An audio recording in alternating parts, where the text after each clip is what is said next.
Do you think you've got a deeper appreciation of life today because of what you've been through? Absolutely, 100%, yes.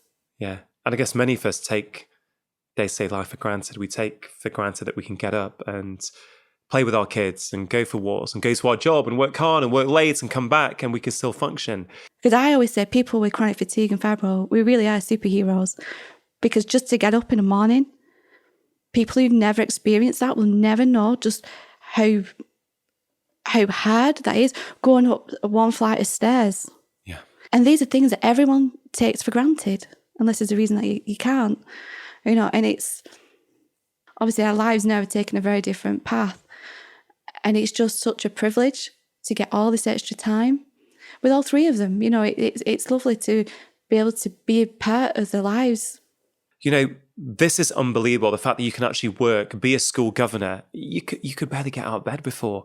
You couldn't play with your kids. To now to go and do these things is simply... That's one of the nicest things there's been a lot of big things, but it's the smallest things that have really mattered the most. My son started playing for Bolton Rugby 2 years ago.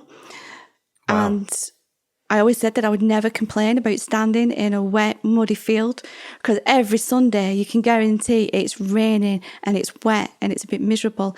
But I love it. I love just being able to stand there and not be in pain. And I couldn't have done that before. Yeah. Little things like that. It's nothing. Just standing on a field is not a big deal. But I'm so grateful for the fact that I can do that. It's amazing, because when you've never experienced illness, it's raining today, muddy rain, do I have to stand here and watch the football game? But you went through years where you couldn't do that. So even just standing in a muddy field, watching your son play is just a phenomenal experience. And I think there's a lesson in that for all of us it's these little things that we take for granted. We don't realize how precious they are until we've lost them. Absolutely.